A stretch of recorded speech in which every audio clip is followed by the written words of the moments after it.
Dan yang lebih menyedihkan kadang begini, membaca berita itu lebih suka membaca di headline-nya itu, Pak. Iya, running news seperti itu. Iya, jadi tidak dibaca full. Enggak usah. Iya. Pokoknya kepalanya saja. Kepalanya saja. Tapi kadang, Pak, kepalanya itu ya memancing ya, Bu ya. Memancing dan dibuat-buat kadang. Karena antar anak itu mungkin guyon begitu ya. Tapi orang tua waktu baca dulu situasinya kan berbeda. Di rumah mungkin di rumah karena itu kan tabu bagi orang tua.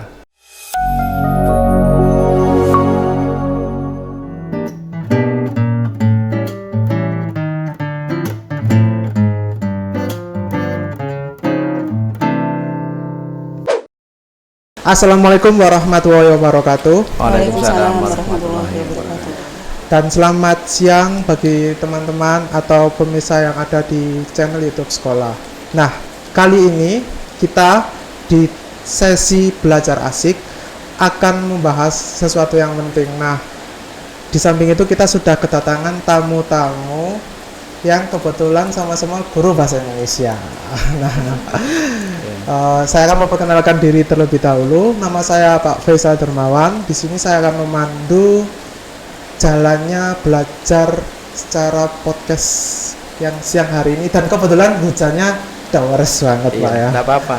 Pak ya. Di tengah kederasan ini kita juga tetap berkarya dan tetap produksi podcast. Iya, betul. Harus ya. Oke, silakan dari sebelah kiri saya dulu. Monggo Bu Yulinda, perkenalkan diri. Perkenalkan, nama saya Ibu Yulinda Sari Janetias. Saya dipanggil Bu Yulinda sebagai guru mata pelajaran bahasa Indonesia. Dan kebetulan sekarang saya juga mengajar mata pelajaran prakarya, khususnya di kelas 8. Nah, oke. Nah, yang dari ujung sana, monggo dari Pak Nur dulu nih. Iya. Nama saya Pak Nur Rahmat, sering dipanggil Pak Nur, ada yang panggil Pak Rahmat begitu ya. Saya mengajar bahasa Indonesia kelas 9. Ya. Oke, kelas 9. Nah, yang terakhir, monggo Bu Fani. Assalamualaikum warahmatullahi wabarakatuh. Waalaikumsalam. Perkenalkan, nama saya Bu Fani. Saya mengajar bahasa Indonesia. Kebetulan kelas 7 dan kelas 8. Saya juga aktif sebagai kepala perpustakaan dan juga pembina literasi. Nah, info aja nih, saya ini pustakawan. Nah, kebetulan Bu Fani juga kepala. Jadi kita sudah sahiban ya. Partner. Untuk sesi belajar asik kali ini, kita akan mengambil tema kesantunan berbahasa dalam media sosial. Nah, sebagai yang kita tahu nih Pak, media sosial kan ya gara-gara COVID juga lagi tren kan Pak ya. Iya. Ada euforia namanya. Ada ya, euforia yang dulunya dikit-dikit offline sekarang online. Nah, karena itu media sosial khususnya Instagram, kadang WA story, itu kan apa ya Nana ya, kayak kurang terkontrol gitu Pak. Betul, apalagi dalam memakai berbahasa Indonesia yang santun. Nah, siapa dulu nih yang ngomong? Saya tawarkan nih ya. Monggo dulu Pak. Iya. Bagaimana pandangannya Pak? Saya kalau dipanggil senior itu ya tidak ya karena lebih tua saja. Ya, gini Mas Faisal, memang bahasa dalam tren sosial atau bahasa dalam ranah sosial itu memang tidak diajarkan di sekolah. Kan ragam itu kan ada ragam resmi Bu Fani ya. Ragam resmi itu bahasa yang kita pakai saat kita berpidato. Kita menulis karya ilmiah, itu ragam resmi. Terus ada ragam beku itu tidak bisa diotak-atik seperti undang-undang dasar. Itu Pancasila kan tidak boleh moro-moro undang-undang dasar kita edit begitu ya, supaya sesuai dengan ejaan yang disempurnakan, tidak boleh. Nah, ragam ini itu lebih dulu muncul teknologinya. Jadi HP itu kan muncul, orang sudah seliweran berbicara, orang bisa menulis dengan 2 jempol saja bisa menulis apa saja begitu. Sehingga di sini diperlukan namanya santun berbahasa dalam media sosial. Karena begini, pada hakikatnya orang berkomunikasi itu kan ingin memperoleh kesepahaman. Jadi mitra tutur lawan bicara itu harus mendapat informasi yang nyaman begitu ya, tidak intimidatif. Jadi tidak merasa tertekan, tidak ada tersinggungan dalam sara utamanya, dan ya dalam meskipun mangkel begitu orang harus tetap santun begitu. Tidak, sekarang kan tidak. Jadi orang kalau mangkel itu keluar bahasa-bahasa ya kebun binatangnya keluar gitu ya. Dan ini juga bisa memang teman-teman sekalian atau pemirsa kadang-kadang saking bebasnya kontrol ini oleh masyarakat justru tidak menjadi kontrol, menjadi latah begitu. Memang latar belakangnya kan begini. Dulu ada istilah kampret ya. Di dalam politik itu loh, untuk pendukungnya Pak Prabowo saat itu kampret. Ya, kalau Pak Jokowi cebong. Karena dia memang hobi ternak kata di rumahnya, di istananya itu ada kolam gitu, banyak kata, dia sering paling nyaman itu duduk di situ. Terus akhirnya pendukung Jokowi dikatakan sebagai cebong gitu. Nah, ini kan juga merendahkan martabat ya. Jadi tidak boleh sebenarnya ini. Terus tidak terima kemudian KMP itu dibilang kampret, membuat lagi untuk julukan Islam yang dikatakan dalam kutip radikal itu, kadrun itu, kadal gurun itu. Nah, akhirnya nama binatang itu di medsos seliweran begitu. Sekarang kan ada kata, kalau kaget itu kan innalillahi dulu yang harusnya kan begitu. Sekarang kan ada anjir begitu ya. Anjay ada anjay, ada anjir. Ya, sebenarnya bahasa-bahasa seperti ini diupayakan diminimalkan, utamanya yang berkaitan dengan ya kebun binatang itu. Sehingga santun, karena orang mungkin ya, satu contoh saja. Kalau sering kan misalnya Pak Anies Baswedan itu sebagai gubernur DKI, kan tidak semua juga suka. Ada orang berkomentar saja. Lah orang berkomentar itu kan produknya itu bukan produk ide, produk hati. Siapa yang bisa membatasi orang ngomong, kan susah juga. Sementara pimpinan itu rata-rata dia produk gagasan. Sehingga dia ya sudah los saja, silakan ngomong apa saja karena itu produk hati. Karena orang berbicara ini di dalam risalah kenabian itu, apa yang dikatakan itu sebenarnya perwujudan dari pikiran dan hati. Kualitas orang itu Bu Wani bisa terlihat dari omongannya itu. Bahasa. Iya. Itu Mas sebenarnya bijak, harus dalam memilih kata itu harus bijak. Nah, gitu teman-teman. Maksud saya poinnya udah dapet ya. Maksudnya ya gimana kita harus memilih kata-kata berbahasa yang baik, apalagi di media sosial. Nah, kayaknya nggak asik nih kalau kita nggak bahas media sosial. Kayak yang lebih jago kayak Bu Nas sama Bu Pani ini. Muda biasanya gitu. Nah, kayaknya kan gini Bu, akhir-akhir ini kayaknya anak-anak banyak membuat konten-konten nih. Contohnya kayak di TikTok, Instagram apalagi, bahkan di Story juga itu kan termasuk konten juga. Saya tahu kalau gimana ya, kadang kan ada konten yang menjurusnya negatif sekali, ada yang positif sekali. Lah menurut Bu Yunda sendiri bagaimana sih perasaannya atau tanggapannya untuk anak-anak ini yang bukan biasanya sih, kadang latah dalam dalam tren, apalagi kalau ini lagi tren nih, ayo rek buat, padahal belum tentu baik nih. Gimana nih tanggapannya? Menurut saya selagi mengikuti tren itu masih dalam hal positif, itu mungkin kalau bisa itu saya mau ngomong aja, silakan lah gitu. Tapi selagi itu udah menyimpang, mungkin kalau saya tahu seperti kejadian yang kemarin itu memang ada yang bikin konten, tapi itu bagi saya bahasanya kasar di lingkungan mereka, di lingkungan yang siswanya dikatanya itu SMP, itu nggak baik untuk diucapkan gitu loh. Dan itu masih belum cukup umur untuk kalian ucapkan. Nah, itu saya sampaikan, saya panggil, saya kasih tahu anaknya, saya dekatin, kenapa kamu tahu bahasa ini dari mana gitu. Nah, setelah saya mendekati anaknya, barulah saya nanti menyampaikan di kelas itu.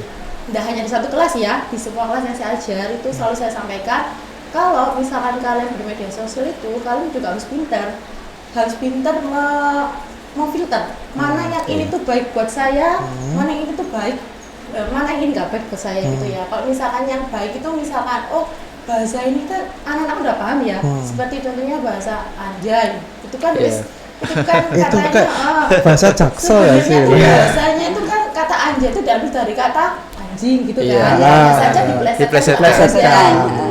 Saya selalu menyampaikan, kamu menyampaikan misal gitu marah ke teman terus kamu sindir, anjay anak ini gini-gini. Apakah itu teman kamu yang baca kan otomatis berpikiran, oh ternyata anak ini tuh sukanya gini, sukanya nyindir temennya gitu. Nah itu tuh juga berdampak negatif juga buat kamu. Misal teman kamu jadinya itu nggak suka pertama, terus orang yang kamu sindir, iya kalau misalkan orang itu tahu, merasa, kalau misalkan enggak, misalkan teman kamu yang lainnya, nanti malah nambah musuh. Musuh. Terus dari kamu membuat status seperti ini, mengupload seperti hal-hal yang gak baik, itu malah mencerminkan karakternya dia gitu loh. Kamu kan, misalkan dia perempuan gitu ya, kamu perempuan gitu, kamu menyampaikan hal kayak gini, otomatis laki-laki pasti nyawanya gini loh, kok kayak gini sih nih, cewek, kok kayak gini sih, Ya, ngomongnya kasar. ngomongnya kasar gitu. Padahal biasa aja. Padahal biasa aja gitu. Padahal sebenarnya karakter kamu nggak seperti itu. Nggak seperti gitu. itu. Jadi saya selalu menyampaikan pandailah dalam kalian itu menggunakan media sosial. Karena media sosial itu juga mencerminkan karakter kalian gitu. Jangankan kalian, saya pun atau kalian pun juga bisa menilai orang lain dari mereka bermedia sosial. Kalau misalkan uploadan kamu itu misal tentang agama-agama, otomatis kamu memandang orang itu, oh orang itu agamis. Agamis, benar. Frame itu namanya. Jadi seperti itu. Jadi kalau saya selalu menanamkan anak-anak itu pandailah untuk menggunakan media sosial. Jangan sampai orang itu memandang sebelah mata tentang diri kamu dari uploadan yang kamu upload di media sosial. Saya selalu menanamkan itu gitu. Oke, kayaknya poinnya banyak ya.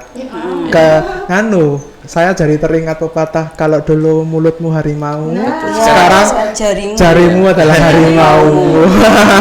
Nah, jempolnya saja aja udah bisa sekarang Pak. Nah, sekarang kita akan ke topik yang lebih agak berat sedikit. Nah, tadi kan Bu Fani udah perkenalan nih ke ketua program literasi.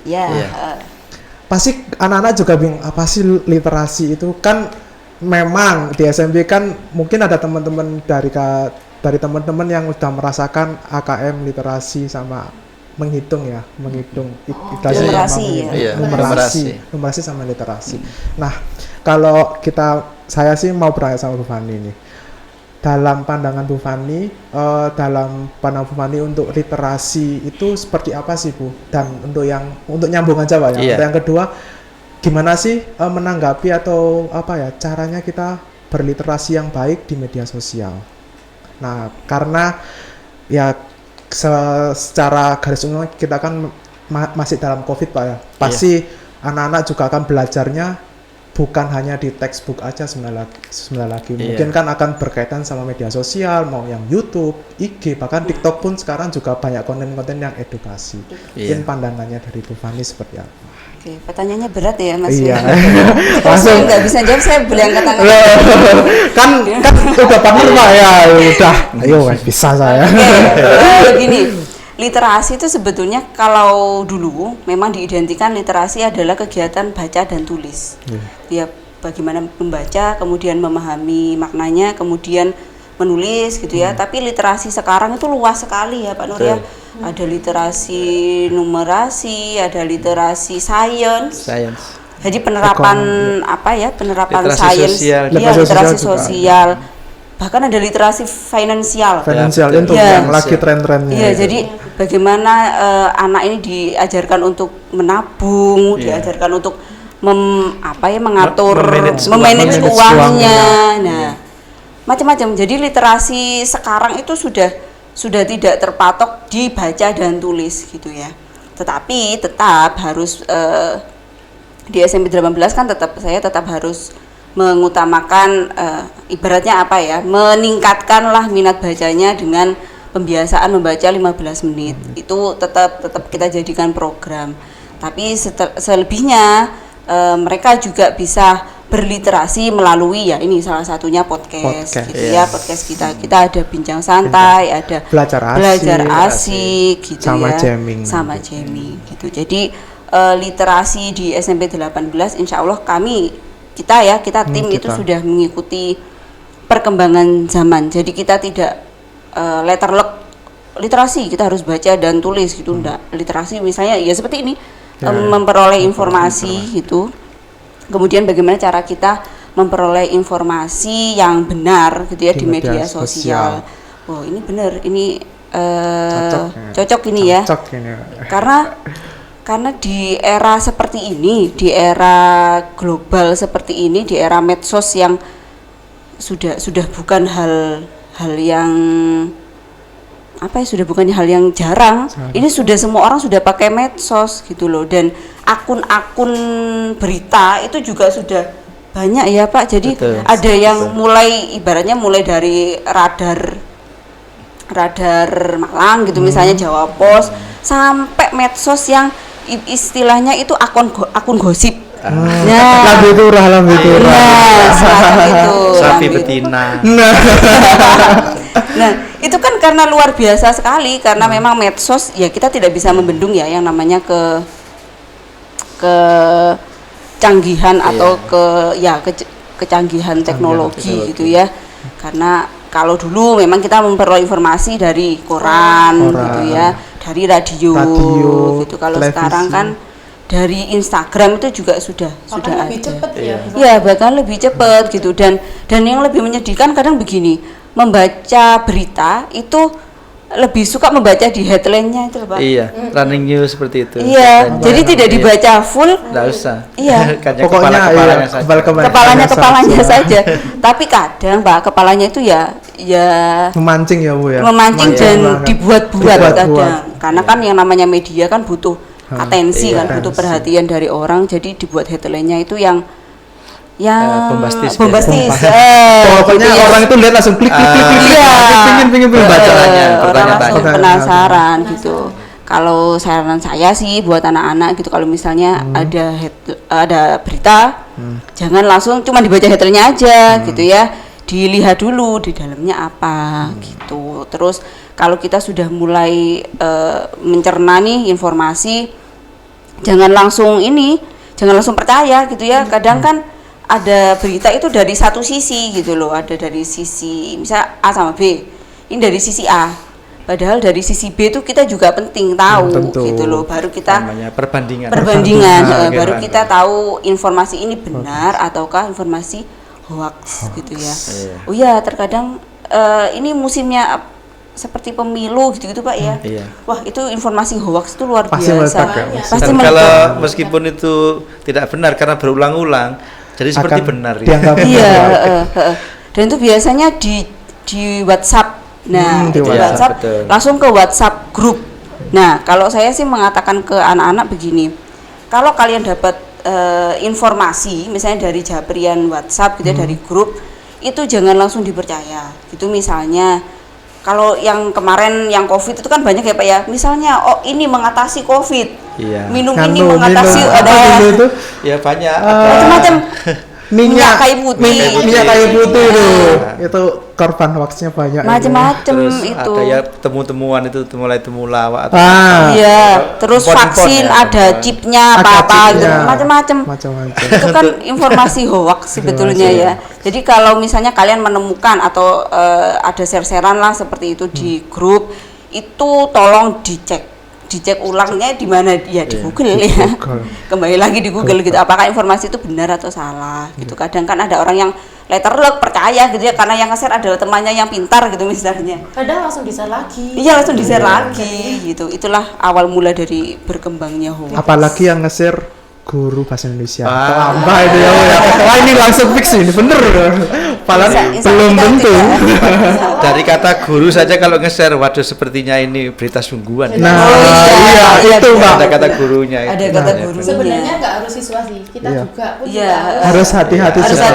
Tapi saya kayaknya selama saya di sini, kayak guru-guru di sini aman-aman aja deh. Maksudnya men-share informasi juga fan-fan aja kok. Kayaknya Pak.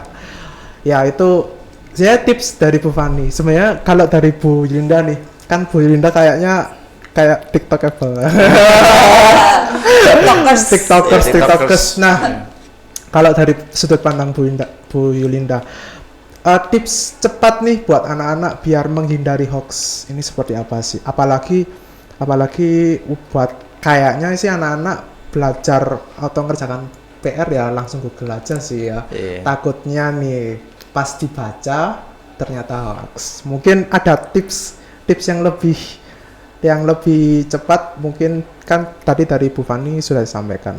Bagaimana kalau dari Bu Yulinda? Kalau yang dimaksud beritanya dari TikTok itu, kalau dari TikTok itu pelajaran kemarin itu di kelas 7 itu ya. Nah itu saya selalu menyampaikan ke anak-anak, Bu, misal ya Pak ya, ada berita di TikTok yang apa ya sekarang lagi biasanya lagi apa ya, trending viral gitu. Seperti kemarin yang ada berita, ingat nggak yang desa penari itu ada dua versi. Ada dua versi pendapat orang. Nah, itu anak tanya, itu yang benar yang mana itu Bu Linda gitu.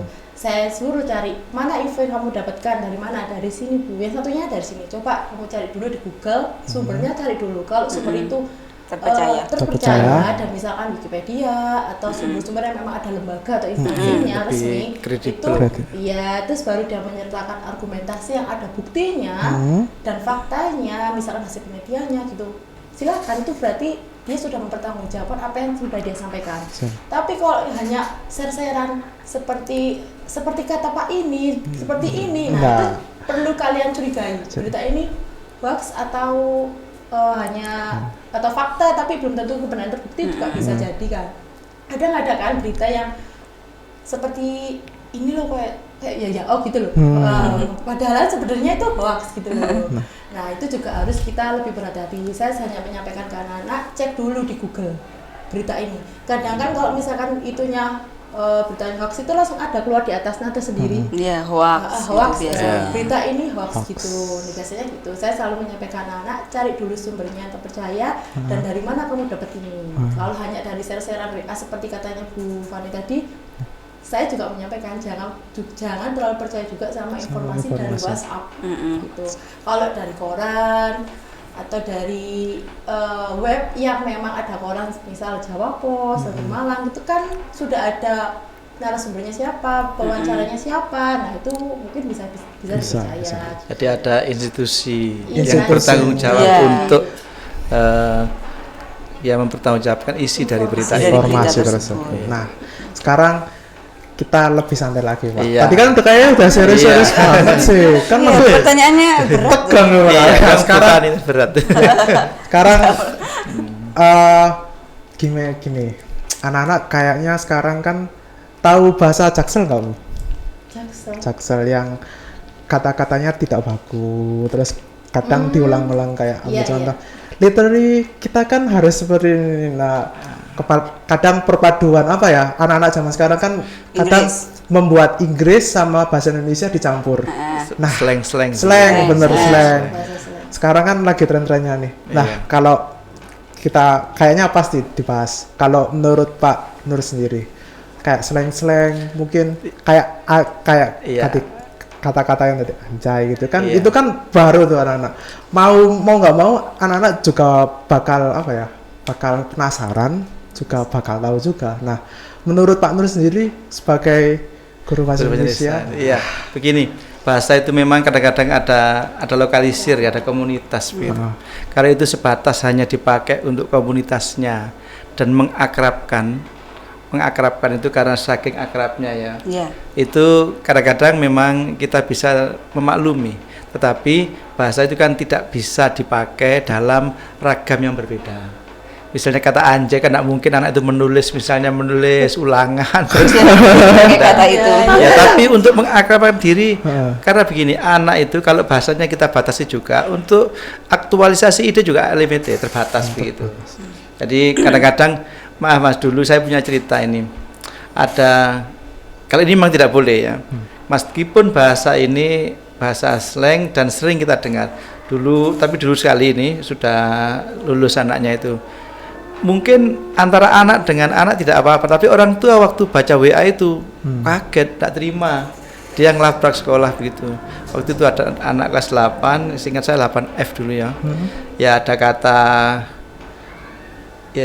tanda kutip nulis di WA balon gitu ya. Gitu kan ada gitu istilah itu kan ada ya. Ada yang kalau dipakai nolap dan sebagainya gitu ya. Antar anak itu mungkin guyon begitu ya. Tapi orang tua waktu baca dulu situasinya kan berbeda. Di Iya. rumah mungkin di rumah karena itu kan tabu bagi orang tua. Ya. Karena begini mungkin di lingkungan dia sangat religius begitu ya, mendengar kata seperti itu Langsung kaget. ya enggak terima, ngelabrak begitu. Akhirnya ya kami mesti bisanya memahamkan ke anak-anak. Jadi bahasa itu, pilihan kata itu penting. Kalau kamu waktu yang sulit itu kan bahasa yang sudah tertulis kemudian di-share itu karena kita tidak bisa mengedit gitu ya. Iya. Ya itu makanya harus hati-hati. Kalau misalnya salah itu kan ada namanya undang-undang IT dan sebagainya itu.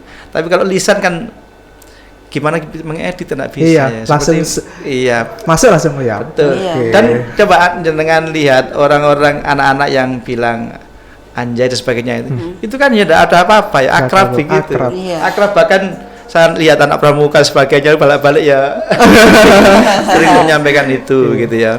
Ya jadi memang begini, kecendekiawanan orang berbahasa itu sangat bergantung literasi. Seperti disampaikan Bu Fani tadi loh. Kan begini Mas riwayatnya itu.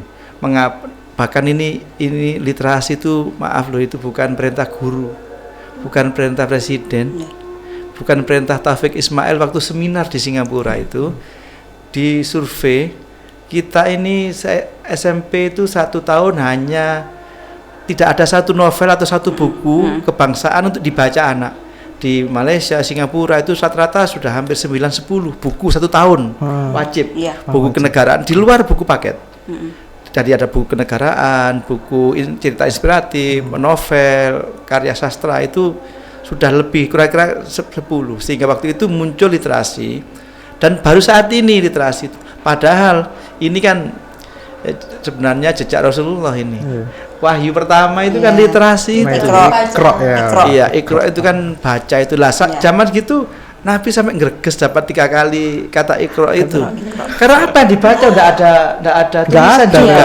Nah, sehingga saat ini kan literasi bukan hanya membaca.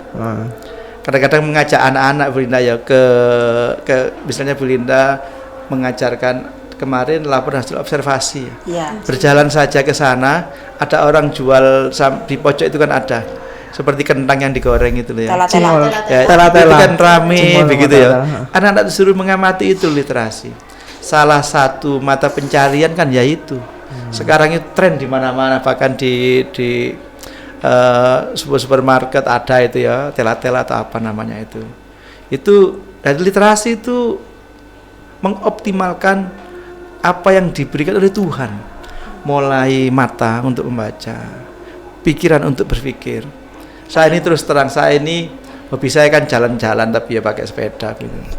Jadi kemana-mana. Saya ini sampai hafal saya ini misalnya ada toko begitu ya. Toko ini nanti saya bisa memprediksi tahun depan sudah tidak ada, tutup ini. Kebenaran. Iya, tutup. Saya kelihatan mulai toko itu buka rame.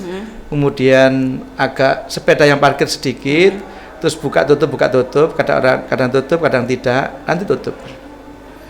Hampir saya bisa mengamati usaha seperti itu. Tapi saya juga bisa mengamati usaha ini loh nanti akan berkembang begitu. Ya saya di samping guru kan punya beberapa usaha itu ya. Saya berliterasi dari sana itu. Itu penting sekali anak-anak. Makanya tadi ada Bu Fani, saya kagum ada kalimat namanya literasi finansial itu. Karena nanti intinya kita ini bagaimana caranya anak-anak itu mendapat asupan literasi yang bagus, entah itu numerasi atau itu finansial atau itu sosial, karena kecerdasan atau kecakapan sosial juga sangat penting juga. Sehingga nanti kalau anak-anak itu punya uang itu kan bisa bayar pajak ke negara ini. Negara ini 1.000 triliun lebih mengandalkan pajak. Nah, kalau tidak kita ini anak-anak kita pandaikan untuk menciptakan pembayar pajak baru, gaji kita juga dari pajak gitu. Termasuk alat podcast ini kan juga ini kan juga dari anggaran pemerintah, anggaran ada budgetnya. Itu Mas. Wah, kayaknya nanti kita berempat akan bahas literasi finansial. Dan bisa itu. Kalau katanya biar uang sakunya menjadi hal yang bermanfaat. Iya, benar. Saya bisa beli tanah seperti Pak Anu. Saya ini itu iya sih banyak sih bilang begitu ya, Pak Nur tanah banyak begitu. Ini juga ada literasinya Bu Ani. Saya dulu kan kebetulan istri saya di Madura ya, saya sering riwa-riwi lewat tol gitu. Tol itu di Surabaya menuju Gresik itu semua berbentuk rawa yes, alang-alang dan sebagainya. Sekarang ini kalau jenengan lewat sana itu kan banyak apartemen bagus gitu. Nah, waktu saya di kampung saya juga begitu. Ada kok tanah bekas galian C itu ya mendanau, menjurang begitu. Sama orangnya ditinggal-tinggal gitu. Kebetulan sekali kakak saya itu mantan kepala desa. Saya suruh mendatai, saya beli itu murah-murah. Setengah hektar itu hanya 15 juta. Setengah hektar kan seluas sekolah ini. Iya benar. 15 juta. Saya beli lagi. Ya bekas-bekas begitu. Terus ya karena kita sudah berliterasi, lihat di mana-mana kok tanah bekas jadi dulu rawa jadi apartemen ya. Di sana akhirnya saya buat ya mendanau, menjurang itu menjadi perkemahan, tempat outbound begitu. Jadi yang enggak tahu saja dikiranya saya banyak uang, padahal kalau tanda kutipnya itu ya apa ya pemulung begitu mungkin. Membaca peluang. Betul. Itu literasi. Ya literasi. Bisa dicontoh bukan nih? Bisa. Karena dikit-dikit. Dikit-dikit saya ember. Kalau 3 pick up saya kasih saja. Bener nih Pak, ditagih bener nih. Nah, kayaknya kayaknya seru banget, tapi waktunya aduh ya Allah. Mudah-mudahan bermanfaat. Bermanfaat. Mungkin nah ini apa kata-kata terakhir mungkin dari guru-guru kita tercinta, apalagi yang dari bahasa Indonesia, mungkin ke anak-anak, ke siswa-siswa, ada kata-kata atau pesan-pesan apalagi untuk bermedia sosial. Bermedia sosial kali ini mungkin dari Bu Yurinda dan Mbak Tia. Untuk anak-anak ya. Yes. Berbicara. Ke kamera dong. Kamera. Nah, pesan-pesan terakhir kok. Oke. Untuk anak-anak ya, khususnya di SMP 18, berbijaklah dalam menggunakan media sosial. Karena apapun yang kamu tulis di media sosial itu mencerminkan karakter kamu. Udah gitu aja. Bener singkat. Tapi mengena kok, santai aja. Oke, monggo Bu Fani ke pesan ke anak-anak. Halo anak-anak SMP 18, tolong bijaklah, sama ya dengan Bu Linda ya, tolong bijaklah menggunakan media sosial.